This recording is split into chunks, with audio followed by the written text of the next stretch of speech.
It's one of the most famous places on the planet, and one of the most secret. Millions know of its existence, but few know its real purpose. Startled observers tell strange tales of bizarre lights shooting across the night sky, frightening noises erupting from beyond the sound barrier, and even encounters with life forms from beyond the Earth's grasp. From deep within its borders, the government denies this place even exists. But now, a determined team of expert investigators is hell-bent on finding out the truth. What are they hiding? Who are they protecting? And how far are they willing to go to conceal the secrets of Area 51?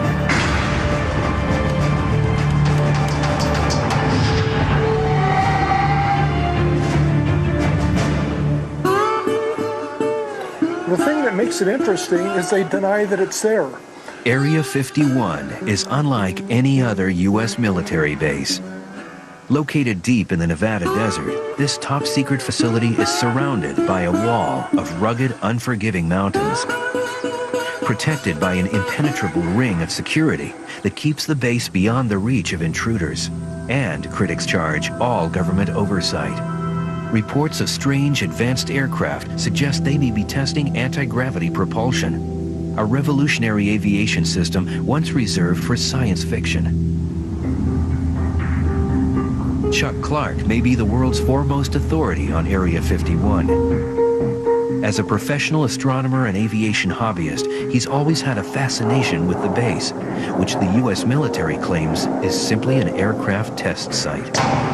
In the remote Nevada desert, the tiny town of Rachel is the closest most people get to the high-security base called Area 51. It trades on wild claims of UFOs, but many think the government encourages alien theorists to propagate myths about Area 51 in order to discredit legitimate watchdogs.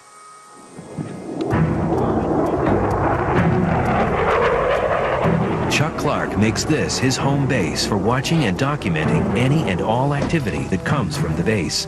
Today, he's meeting with the team of experts he's assembled to spend 24 hours using any legal means for the most intensive in-the-field investigation ever launched into the true nature of this legendary base. Their mission, to launch a 24-hour, round-the-clock, up-close investigation of Area 51 and discover what the government is hiding inside the walls of the world's most top-secret military base. This is Area 51, guys. This is a satellite image of the base. Sort of gives us an overall view of what's out there. Each man brings with him a unique base of knowledge and skills. Guy Norris is an award-winning military aviation reporter. He's been studying top-secret airplanes and air bases his whole career. I think the interesting thing is from an FAA chart, as you can see, there's absolutely no indication whatsoever of any runways at all on the map within that restricted area. So obviously on the map itself, as far as the rest of the world is concerned, there is no runway here, although quite obviously the reality is very different. Military communications specialist Bob Grove has been studying the base's radio system. There are several hundred frequencies active out here. I brought a scanner out, going to do some listening and see if these are really as active as they seem to be.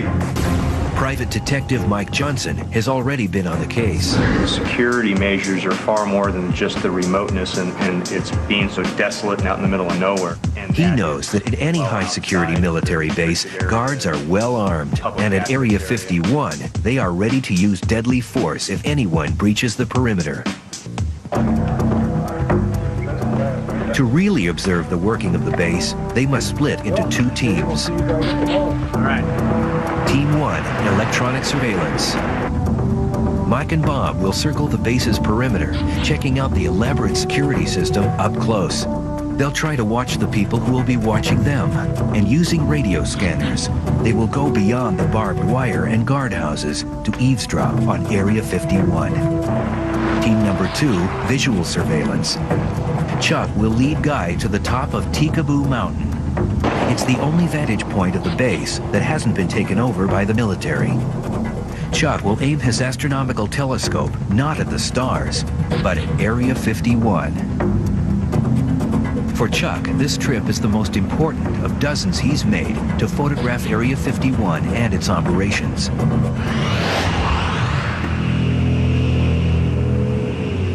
Years ago, Chuck retired to tiny Rachel, Nevada, so he could get a closer look at the military's latest airplanes. But the more Chuck peered beyond the walls of Area 51, the more he saw that the base was operating according to its own rules, under separate command, out of view, and above the law. Chuck discovered just how far Area 51 security reaches. One day, Chuck was hiking in the desert when he stumbled on what he thought was debris from a crashed airplane. I bent over to, pick it up, pull it out of the sand to see what it was, and I saw the antenna sticking out of the ground. So I cleaned it off. It was a transmitter that had a lead going off to a smaller plastic box that was a sensor. Chuck has uncovered a motion detector, not along Area 51's secure buffer zone, but miles away from the perimeter of the secret base and on public land. To Chuck, the sensors are the latest in a series of covert moves designed to expand Area 51's ability to carefully monitor the movements of innocent civilians. It's a little overkill, in my opinion. They have about a 25-mile buffer zone out here, and it's all terrain like this. It gets rougher as you go. Why they have to put stuff outside the line, it escapes me. I found them over in the next valley, as far as 8 miles outside the line and a mile from Highway 375. Determined to expose the military scheme, Chuck enlists the help of award-winning investigative journalist George Knapp. It took us about half an hour to find the first sensor. 5 minutes after that, we found the second one. See, there's your transmitter right there. And we'll come around here. And right here will be the time delay unit. And you'll see it's clearly marked U.S. government property. In all, the two men discover over a dozen sensors, all set up to transmit information back to Area 51. Retired astronomer and desert rat Chuck Clark keeps an eye on the top secret base known as Area 51. When George Knapp's story hits the air, Chuck is on the move. Chuck has discovered a way to breach the barbed wire and penetrate the ring of security to get inside Area 51 without getting arrested. But it means he has to travel 500 miles to Denver, Colorado. Inside this nondescript building is advanced technology originally developed by the military that runs Area 51. Now Chuck can turn the tables and get an insider's view of the secret base. Space Imaging is a company that owns and operates ICONUS, the world's first commercial high-resolution satellite. ICONUS circles the Earth every 98 minutes, beaming back aerial images so precise it can even pick out the building that funds Area 51, the U.S. Capitol. So Chuck, what's your interest in Area 51? I moved out there about 10 years ago, and whenever I wasn't photographing the stars in the heavens, I pointed my big lenses at the base. Ooh, I'm sure they love that. Oh, they loved it. Using the ICONUS aerial photos, the team at Space Imaging is able to assemble an accurate 3D model of Area 51. The U.S. government may not like Chuck, but they can't stop Space Imaging from giving him his first real peek inside the ultra-secret base. Oh, boy. This is Area 51, built with our ICONUS imagery, and then we're able to fly through with this software. That's fantastic. I have photographs that I've taken showing the fronts of these, but I've never seen this building. And I did notice some sand on the runway, so I wasn't sure if there hadn't been something that had landed there recently, or maybe the aircraft began landing right about here. Maybe that dust is just painted on for deception, too. Mm-hmm. These are, some nefarious people that are running this place, and they might think of something like that. Yeah. Is this public information? I'm sort of, little brother watching big brother. You watch mundane things long enough and you figure stuff out. the security as tight as all the rumors I've heard and what I've seen on TV? Well, it's probably tighter. The security has sensors that are set up miles outside the perimeter, and so they're out there watching you long before you get anywhere near the line. Whoa. I'm not going to disappear after this show. Probably, but... In Denver, Chuck's mission is accomplished. He quickly hits the road again, determined to share his findings with the rest of his team. But while Chuck was getting his glimpse inside Area 51, the federal government was already striking back, as he's about to learn the hard way. I got a call from a friend of mine with the FBI who said, "What the hell are you doing up at Area 51? Something heavy was going to come down real soon. Something bad for Chuck."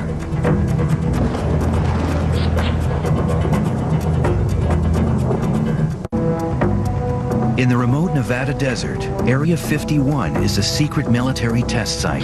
It sits protected from prying eyes by a 25-mile buffer zone, mountains, and an inhospitable terrain.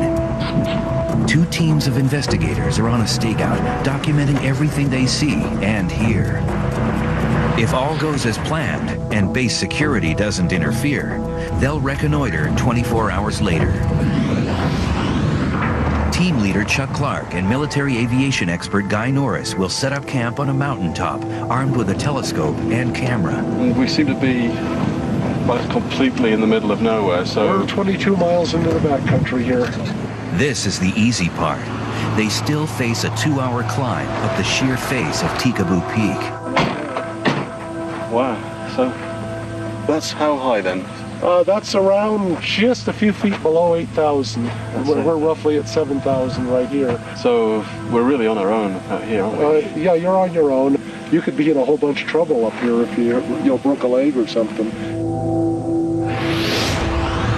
Chuck Clark knows what trouble is. Since George Knapp's broadcast of Chuck's discovery that Area 51 security was hiding motion detectors outside its legal perimeter, the Men in Black decided to teach Chuck a lesson. While Chuck was immersed in space imaging's model of Area 51, the feds were swooping down on his desert home. FBI agents have confirmed that a search warrant was served last night on the home of a self-described military watchdog in the tiny town of Rachel, near the mysterious Area 51 military base. It's an exclusive story you will only see here. We've learned this action was initiated by the Joint Terrorism Task Force. The search warrant remains sealed, and the FBI won't say what was seized from the home of Rachel resident Chuck Clark. Well, I was just driving over to Dave's house, and I noticed that there was a whole bunch of guys standing around over at Chuck's. Bill Whiffen lives down the road from Chuck Clark and knew he was out of town. At first, he thought Chuck was being robbed, so he grabbed his camera and started snapping. The men and women you see are members of the Joint Terrorism Task Force. There was about 10 cars and a lot more than 10 people there. I recognized the badges and I saw the FBI on the jacket. I got pictures of them making boxes, going in and out. And I got one of the hard drives coming out. As Chuck returns to Rachel and his home, he has no idea what has happened. Let's see. Oh, that's weird. For Chuck, his work, his privacy, his security are all suddenly gone. He finds the warrant and an invoice of confiscated items waiting on the dining room table.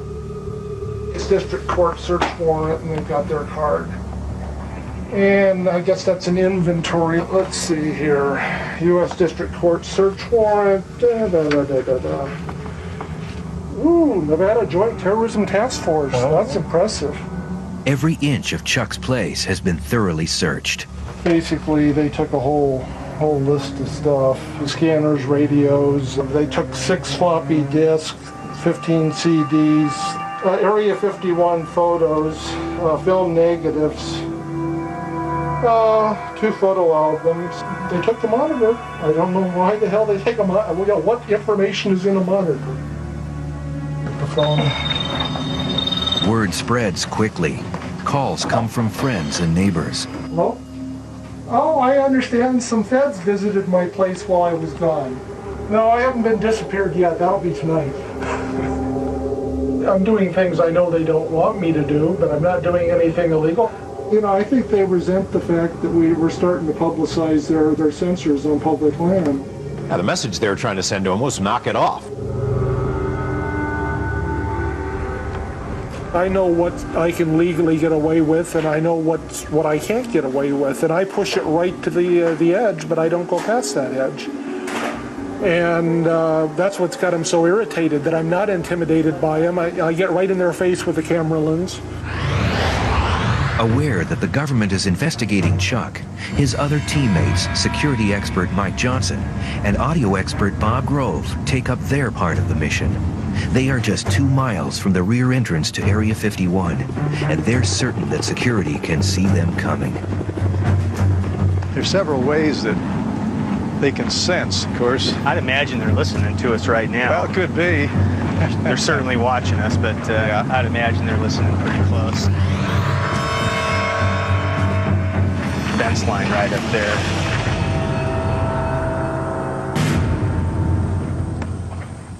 They decide to walk the fence line, keeping their eye on the guardhouse. Let's see what we've got down here.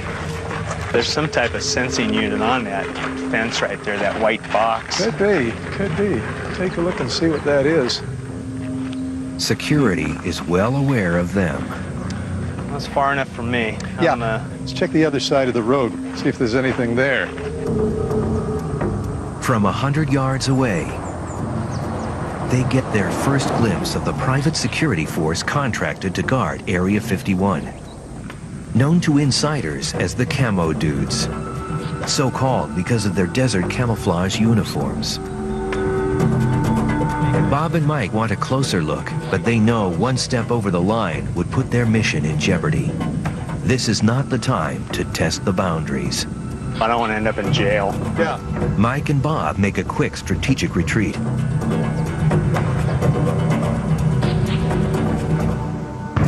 Up next, Area 51 comes alive.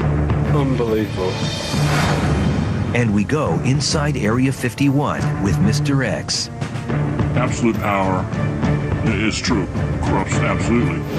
When we return. 2 crews of renegade researchers battle fatigue in the harsh desert environment as part of a 24-hour vigil to uncover the mystery of a place whose existence is still denied by the government. I should have been in training for this. Well, Back on the mountain, Chuck and Guy make their way up the dangerous path to the summit of Tikaboo Peak, carrying a 50-pound telescope and gear for the cold night ahead. The first half mile here up to the first ridge is killer. It's steep and loose. And it gets steeper as we get higher. Their destination, the only available view of Area 51.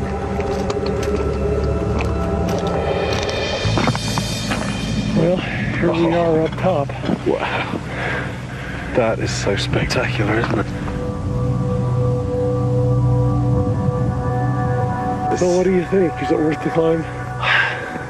Yeah, I mean, I'm finding it difficult to describe to you actually what it's like. I think the weird thing is that although we're here on planet Earth, you feel like you're on the edge of another world out there.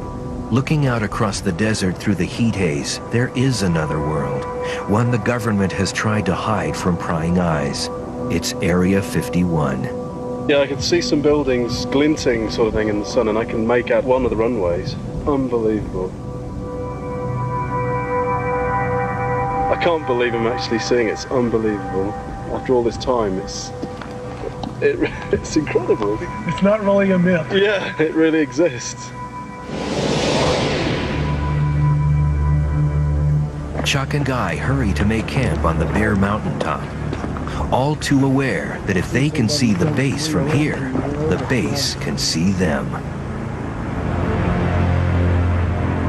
They're 26 miles away and must rely on Chuck's telescope and telephoto camera to let them spy on and document any activity at Area 51.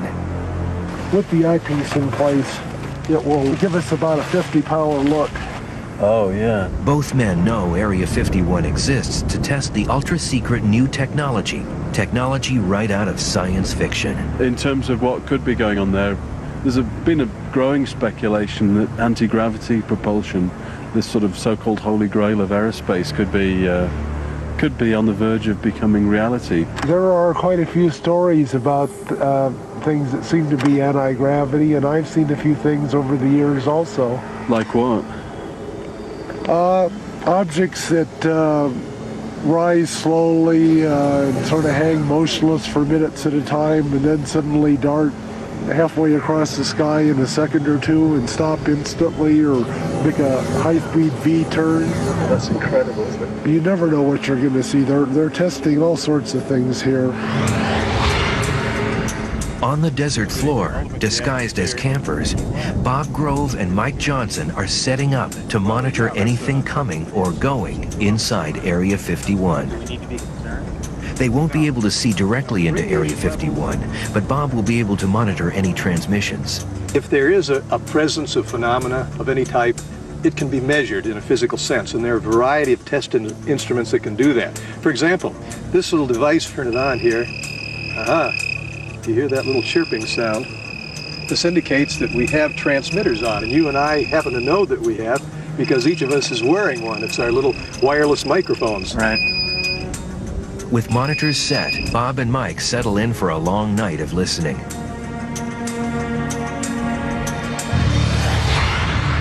At the top of Tikaboo Peak, team leader Chuck Clark and aviation reporter Guy Norris move the telescope into final position.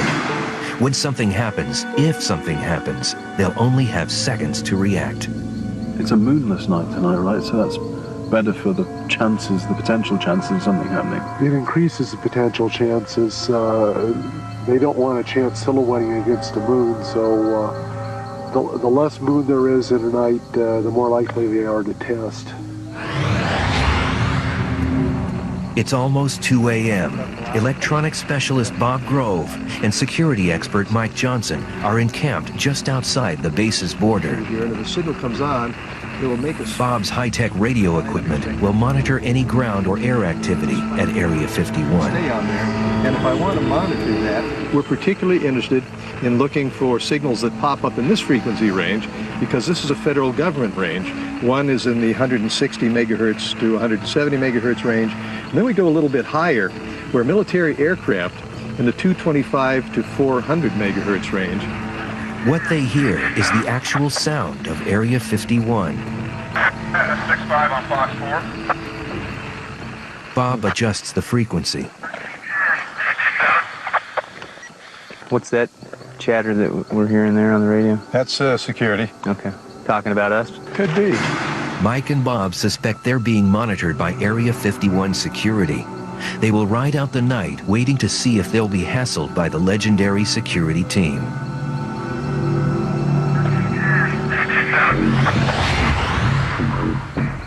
Chuck and Guy can see lights appear.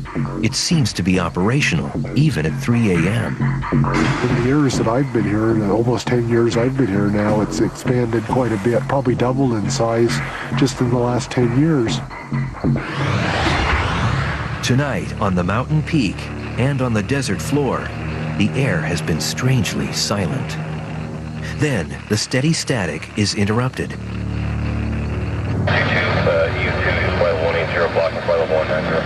Bob struggles to keep the frequency in range. We have now a number of military aircraft air-to-ground frequencies active, indicating they've got something in the air, as well as ground control frequencies. That something is moving at an incredible speed, straight toward Guy and Chuck. We've just got a really bright light in the sky directly overhead the site. Did you see that? Oh boy. It's still there. It seems to be moving to the north, but that was amazing. It was so bright, wasn't it? Yeah. It was directly over the site. Well, it makes me think it might have been an aircraft with a very directional light on it.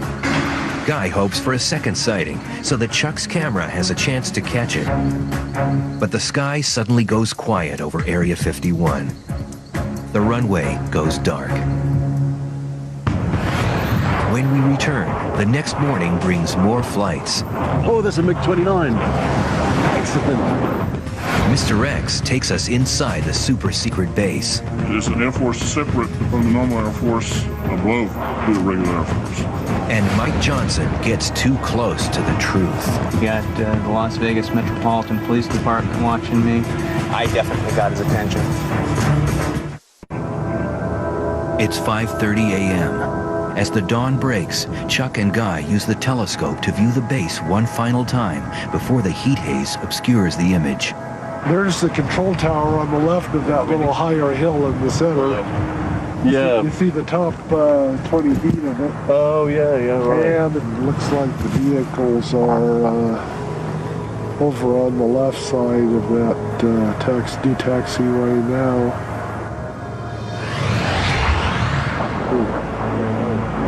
For Mike and Bob on the desert below, Here it comes. 15,000 feet above their heads, Area 51 comes alive. Guy hears it too. Sounded like there was something in the air over there, Chuck. It could be a B-2 bomber. They practice refueling around dawn and then stay in the airspace for a couple hours out here. Guy can't believe his luck. The B-2 is not alone, and it has some surprising company. Oh, there's a MiG-29. Excellent. He's turning that way. Although America is no longer in a Cold War with the Soviets, for some strange reason, it's still fighting their aircraft here at Area 51. In the valley below, Mike and Bob suspect they have been watched all night by base security. They are ready to meet with Chuck and Guy, but have one last place on the map to check. Well, if I listened to Chuck correctly, the main gate ought to be about 10 miles or less off there toward that hill. As they close in on the official entrance, Mike is startled by something in the mirror. Barreling toward them is an enormous vehicle. With its windows painted black to protect or hide its passengers, it speeds toward a day's work at the top secret base. Holy smokes. The bus doesn't even slow down. I think the bus was doing a little more than 45, maybe 145. He was hustling. He was. To prepare for this 24-hour vigil, Mike Johnson spent weeks on the strangest stakeout of his career. His target? An Area 51 employee who will talk for the first time about life on the base. It's mind-boggling from my perspective as an investigator how well maintained the secrecy of this facility is. The first step, how many people work there, and how do they get to the remote desert base? Area 51 is located 140 desolate miles north of Las Vegas. For years, it's been whispered that a secret airline shuttles hundreds of Area 51 employees every weekday from their homes near Las Vegas to their classified jobs on the base. The name? Janet Air. Legend has it that JANET stands for just another non-existent terminal. Whatever it's called, there's no doubt now that the airline is real. Over here is the McCarran International Airport, and the Janet Terminal is on the west edge of the airport property. This secret site is just a few blocks from the Las Vegas Strip. The only indication of where you're at all is the signs that say warning, secure facility, or no trespassing. There are no overt indications of what this facility is. It's what we refer to as hiding in plain sight. During his stakeout, the first thing he notices is something that Janet airplanes don't have. There is no identifying markings on those aircraft with the exception of the tail number. All aircraft have a tail number with the exception of military aircraft, which would indicate to me that they are privately held aircraft. Using his investigative skills to run down the tail number, Mike knows these planes are owned by EG&G, a huge government contractor. One of the Janet flights just loaded up, moved out onto the tarmac, and should be taking off here any second. They typically don't leave them in the holding pattern too terribly long. They get them out onto the active runway and get them out of here pretty lickety-split.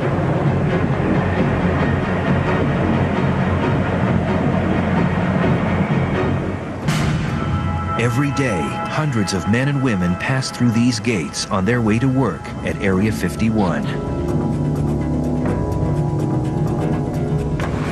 We're seeing a car go in now. The guard just stepped out. This driver's going to display some form of identification, and the guard's trying to figure out what I'm doing, and he's watching me, watching him. Mike is on public property, but he still has reason to worry. The guard hasn't taken his eyes off Mike's car. I definitely got his attention. He knows I'm here. Here's a chance to check out the system's security. But it could also lead to compromising the mission or jail.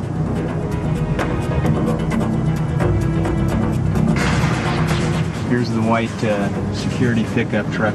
Got Janet Terminal Security watching me. I've got the Las Vegas Metropolitan Police Department watching me. And I'll be stunned if a marked or an unmarked unit doesn't come up and try and ID me here any second. The net gets tighter on the ground and in the air. Here's a helicopter overhead.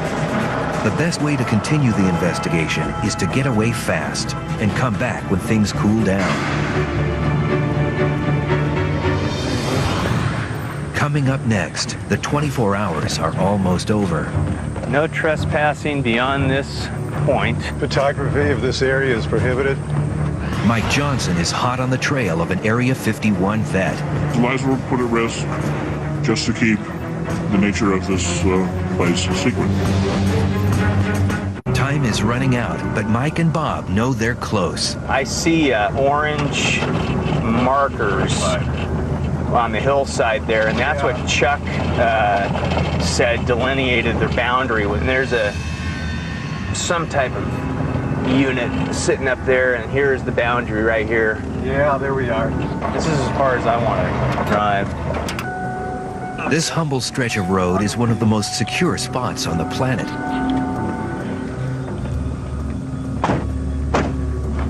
Some censoring units up there on the hill. Looks like it, yeah, the big one on top especially. People who have crossed this line have been arrested, interrogated, stripped of cameras, phones, even their clothes. No trespassing beyond this point. Photography of this area is prohibited. Well, I think this is probably about it. This is as far as I'm willing to go. Yeah. Of the hundreds of people who work at Area 51, why have none of them come forward with information? What kind of threat does the government hold over their heads? Mike's investigation has led to uncovering the addresses and backgrounds of people who park their cars in a secure Las Vegas air terminal and fly to the super secret base. Now it's time for him to take the next step and reach out.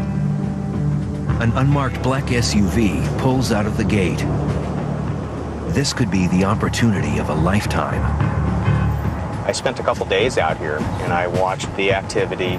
I was able to do some research and find out the owner of the vehicle is an employee at the test site. Mike is more determined than ever to track down someone who can unlock Area 51's mysteries from the inside. With Mike tailing close behind, the black car moves off the freeway. It's a promising turn of events. The further his target goes from the intimidating glare of base security, the more likely he is to talk. I don't have a clue what leverage the contractor or the government uses, but man, they must sign their life away. It's phenomenal how well kept the secret is. Rush hour traffic slows the chase down, and for a moment, Mike loses sight of his target. The car I'm following is at least a quarter mile ahead of me right now. Mike manages to pick up the trail again. Now he weaves between vehicles, staying close enough to keep a constant watch on the black SUV. while being careful not to blow his cover. Our guy is still up in the #1 lane. Let's see how lucky I can get. The chase moves from the freeway to city streets and begins to draw to a close in this slow-paced suburban neighborhood. These people are your average middle-class, upper-middle-class folks. They're your next-door neighbor, the parents of your children's best friend. They just happen to have a super-secret job. We'll see what happens here, and then go knock on the door.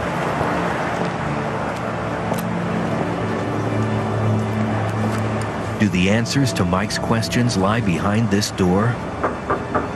What secrets will his hard work reveal? My name's Mike Johnson. I'm an investigator. You're not in any trouble whatsoever. But one of your vehicles has been seen going in and out of the Janet terminal. And we were hoping we could talk to you about Area 51. No comment. And the door closed, and that was that. From the reaction, I'm pretty confident he works there, and that's where we're at. He's not going to talk about it. The government's strict secrecy policies prove a formidable obstacle. But Mike's patient and more determined than ever to find someone who will talk to him. I am going to have to do some substantial digging to identify a disgruntled type employee that's willing to talk or even acknowledge their participation with Area 51. Back in Las Vegas, Mike Johnson's search for an Area 51 insider is picking up steam. A tip from an inside source has brought Mike to this nondescript hotel. If his information is correct, waiting upstairs to speak with him is a former employee of Area 51. I worked at Area 51 for approximately 14 years, and through the 1980s and the early part of 1990s. Success. The man is apparently willing to talk, but only if his name is not used, his face hidden, and his voice disguised. Lives were put at risk, careers were jeopardized or terminated just to keep the nature of this place secret. Mike spent hours and hours staking out Area 51's commuter airline, Janet Air. Here's someone who flew it 5 days a week. After you'd arrived at McCarran, you were to go park your vehicle, walk inside the terminal where you would surrender your baggage to ensure that you weren't carrying any tape recorders, cameras, things of that nature. Mr. X confirms the accuracy of Chuck Clark's satellite 3D model. This is the base he worked on. That is absolutely correct. Absolutely right. Mr. X says fear, more than anything, pervades every aspect of life and work on the base. Security for the personnel was far greater than what you see on the outside. If you made a call home, you had to be very careful as to what you said to your wife or your children, as to divulge where you might be, when you might be coming home, what method of travel you might use. What sort of work warrants this kind of secrecy and security? It's a test facility for experimental aircraft. Simple as that. The United States has projects that are deemed classified for one reason or another, and they are tested and proven at that particular location. But Mr. X says Area 51 is unlike any other Air Force base. It is an Air Force separate from the normal Air Force, absolutely. And the attitude of the individuals up there is, yes, we are not the regular Air Force. We're somewhat above the regular Air Force. He says those who run Area 51 regularly risk the lives of their own workers. Absolute power is true, corrupts absolutely. And these individuals up there are definitely operating, like the apocalypse now, operating without any decent human restraint. They're on their own mission. Moreover, Mr. X says anyone who challenges that mission is dealt with swiftly. This individual that I knew expressed grave concerns over personnel being exposed to toxic chemicals, hazardous waste, if you will. He was told that basically the project was behind the curve. They needed to expedite its completion, and that kind of information would be kept from those personnel. And when he challenged that, he was dismissed, removed from the base. Mr. X is well aware of the risks of talking, but he says that unless the truth comes out, corruption could very well destroy the base's very real military functions. I think there should be a congressional investigation of the place.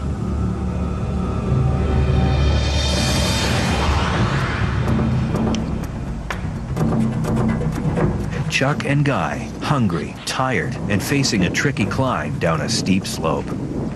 They can't be sure that they've eluded base security until they're safely back at their rendezvous point. Sitting on a rise with a perfect view of Mike and Bob is a member of the Area 51 security force known as the Camo Dudes. They're not military, but a private police force assigned to keep everyone away from Area 51. Here's the deal. We are his excitement. There's a real live person in there really watching us, listening to us right now. He's probably laughing at me talking about him.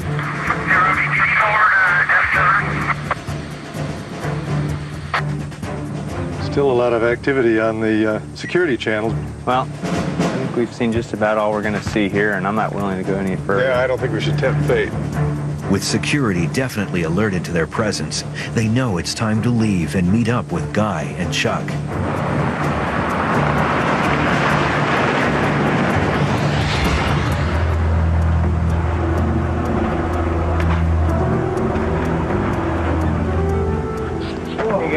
You guys as tired as we feel? Good night. How are you? See you. The team's investigation has proven Area 51 is fully operational. Radio came alive with getting ready for a mission.